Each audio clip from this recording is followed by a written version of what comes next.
বর্তমানে বেশিরভাগ বিটি মানুষই রাত্রে ঘুমুতে যাওয়ার আগে স্কিন কেয়ার করে ঘুমুতে যায়। আর ভোরবেলা ঘুমেতে উইঠে স্কিন কেয়ার করে।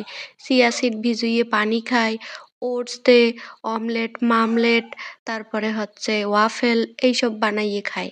আর এইদিকে আমার অবস্থা হচ্ছে আমি রাত্রি ঘুমুতে যাওয়ার আগে চিন্তা করে ঘুমোই যে ভোরবেলা উইঠে আমি কি রান্না করব। ভোরবেলা খেয়ে দেই চিন্তে করি দুপুরের জন্য কি রান্না করব।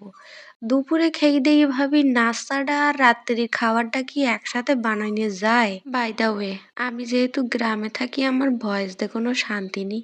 দিনের বেলা ভয়েস দিলি হাঁস মুরগি গরু ছাগল প্যাগর প্যাগর করে, বলে আমার গাও একটু ভয়েসে নেই। এদিকে রাত্রির বেলা ভয়েস দিতে বইছি, হাঁস মুরগির গরু ছাগল সব ঘুমোচ্ছে, মানুষগুলোও সব ঘুমোচ্ছে, কিন্তু আমার গাবাড়ির ভ্যালু ওইটি এখন সজাগ। ওইটি আবার আমারে বলতে আমার একটু ভয়েসে নেই, মাঝে মাঝেই কেন্ডি কেন্ডি উঠতে। তো যা পারে করুক, আপনারা ওটা গোনায় ধরেন না।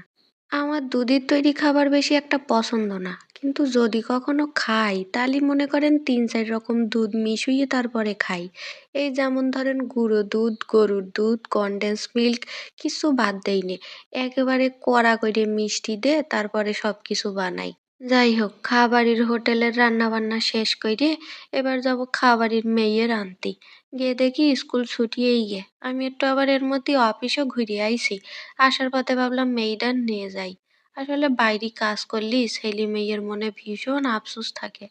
এই যেমন ধরেন আমার মেয়েটা আমার প্রায়ই বলে যে মামুনি তুমি আমার টিফিনের সময় একটু আসতে পারো না, আমার ছুটির সময় একটু আসতে পারো না। সব মারা দাঁড়াই থাকে, আমার খুব খারাপ লাগে।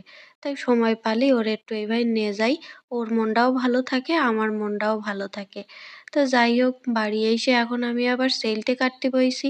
আব্বু আবার কার কাছটা যেন ৪টে ৫টা সেলটে নিয়ে গিয়ে তা একদিন আচার দেবানে সেই চিন্তা করে এখন কেটে কুইটে থুচ্ছি। ওরে বাপুরে, চাইলতে কাটতে যে কি কষ্ট! সারা শক্তি সব চাইলটের ওপর দিয়ে দিলাম।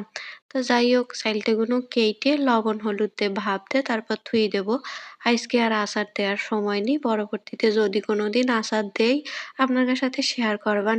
এই খাবারের হোটেলে বাবুর্চিগিরি করতে করতে ভাত ডাইল গোশ রান্দা মোটামুটি শিখে গেছি, কিন্তু এই আচার পিঠে এগুলো এখনো অত একটা ভালো পারি নে।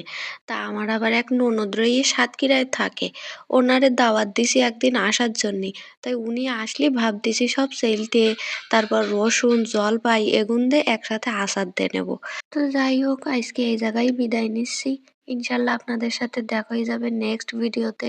যদি আমারে শয়তানে না ধরে তাহলে আমি এখন এতে প্রত্যেকদিন ভিডিও দেবানে। তা আল্লাহ হাফেজ, সবাই ভালো থাকবেন।